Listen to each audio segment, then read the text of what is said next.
ever had one of them days? In fact, I think I'm having one of those weeks. First of all, we had all the trouble with the computer, which we thought we'd fixed, and I thought I fixed because it'd been running along and ticking along, and it's had the forum up, and I've been doing a bit of work on it and all the rest of it. No problem at all. Admittedly, haven't tried any editing because I did it upstairs. And then about 5 minutes ago, it shut itself down again. Just turns itself off.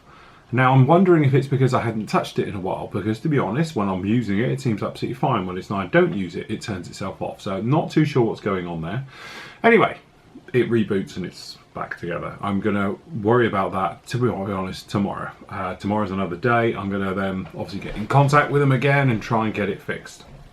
So, next thing you know, we have been working on this, which, to be honest, we were going quite well. The pre-shading went on, and to be honest, you can see we got the sides on there and everything else.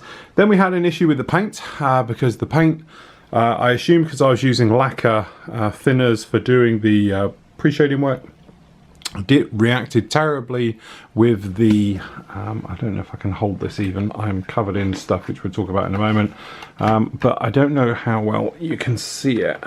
It's actually drying back, not too bad, but you know what, it's got a patch here. You can see that guy there, and we've got a little patch just down in here. And there was, to be honest, some general patch. There you go, there's quite a bit on that aileron over there. Hopefully you can see that, all right. And to be honest, that was a bit of a nightmare, so we had to thicken up the paint, do a lot thicker than I normally would do it, but anyway, I think we got there eventually. And during the next coats of paint and weathering, I'm sure we'll get rid of it. Then, somehow we managed to get this stuff, which I was going to do a review on until it's now doing my head in, I'm probably going to bin it, all down the back of the model, and I can't figure out how it got there. It had run right the way down here, it was running down the sides, it was leaching and being quite frankly horrible, because as you notice, we got the lighter tan all around here ready for the top coats of paint to go on, and the sort of, you know, the mottling work and all the rest of it. And I thought we wouldn't be able to spray over it. Amazingly though, as you can see, it's actually quite a nice finish there. And on this side, it's even better. That's the bad side. But it was literally covered the entire tail, the rudder, all the way down here up to the cockpit. And it was either running into the cockpit or out the cockpit. I hate to think what's going on under the cockpit.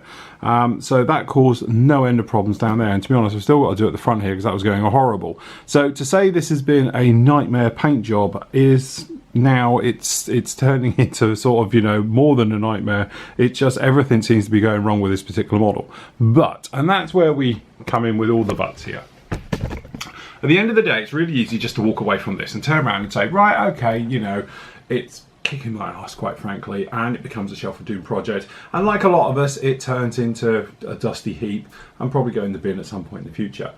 I don't have that luxury, but I don't like to do that because I've been doing commissions for so long, and I've been doing this for literally now we're getting off 20 years doing it full time. You don't have that luxury of turning your back on it, and that's where things actually work to your favour. And I know a lot of you know about Bob Ross, and he says about his happy little accidents. I'm really a believer in that, okay? So from my point of view, what has been mistakes, accidents and cock-ups, you sort of, right, okay, let's get it fixed. Let's just work through it. Instead of it turning into a self-doom project and never seeing it again, right, let's actually get on with it. So I wiped that along the way. We gave it another coat, see what happened. Actually, it's probably got a nicer paint finish now than it did the first time round. Okay, so that's not a problem. Those blemishes underneath and everything else like that, these ones under here we were talking about on the control surfaces, I'm going to use them to my advantage because I'm going to use those as jump off points for weathering. So whereas normally you've got a blank canvas and you've got to think about your weathering, I'm going to target that area because that can be a touch-in. Perhaps it's like a touch-in, a bit of paint, something else like that. The ones on the control surfaces, I might have to lightly sand those. So I think, same again, we're going to give it an entire new aileron if is required. Okay, these little bits down the back here, again, I'm going to pick a panel and I'm going to give it a new panel. I might even give it one in primer so it looks like it had a little bit of battle damage. They've put a patch over it, or perhaps they've even replaced the entire panel. It's all little things where, you know, you can actually drive yourself mad thinking, oh, it's gone wrong and you know, how am I going to fix it? And then it just ends up on the shelf.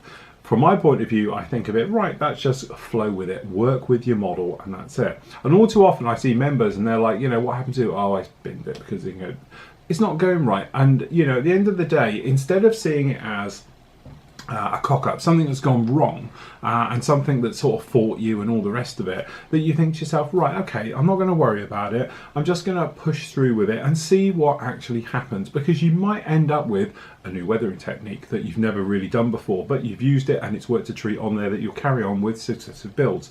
You might think, well, I'm going to actually redo that wing, so I'm going to very lightly sand it and then respray it, or you might think I'm going to cut it back and start afresh. Okay, so from that point of view, you're working with what you are given, and at the end of the day, guys, we aren't building Lego here, we are modelers, so you can expect to get breakages, things don't go right and all the rest of it, and that is the point of doing this particular hobby. Yes, it can be extremely stressful, yes, it can drive you mad at times, yes, I was screaming like a good one because it was all going completely wrong about half an hour ago, and the language is very colourful, but very quickly it's a case of, right, okay, let's just fix the problem, let's work the problem, try and figure it out, try and figure out why it's done it, and that sometimes can be the hardest point in the modelling. Why did my paintwork suddenly go so wrong? I know what it was, it's because I had the paint too thinned. I had thinned it, technically Model A, it's ready to airbrush, I thinned it 50-50 and then 50% again, so you only got 30% technically material in there, and then from that point of view what happens is that any imperfections,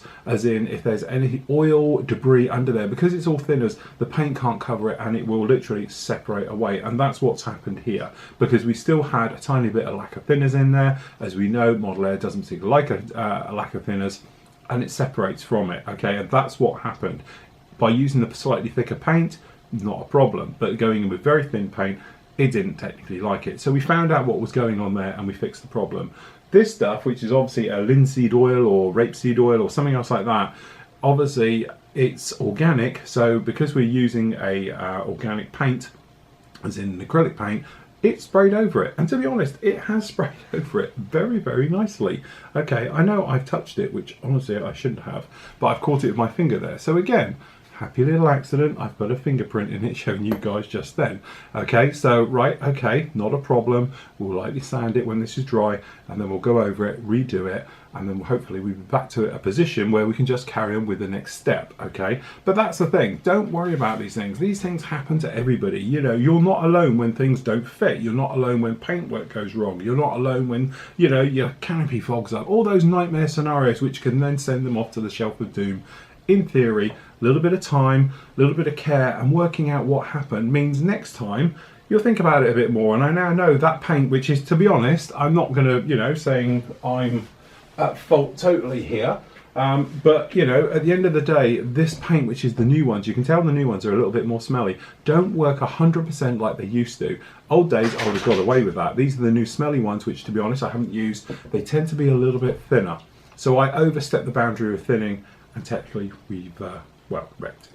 So there we go. Now, to be honest, I'm running extremely late with everything. I've got to get down to solicitors now, so I'm not sure I'm going to be able to do a vlog tonight with you off the cuff. So what I'm going to do is I'm going to talk about, obviously Steve's bit is up now. Okay, this is Steve's review for the Husky, so go off and see that one, and obviously go on a little bit afterwards. We said after the tiles, because there's a few little golden gems back there about setting it all up and his nerves and everything else like that. And I know he'll kill me for doing it, but this is what we're all about here. It's having a laugh and showing that we are human at the end of the day.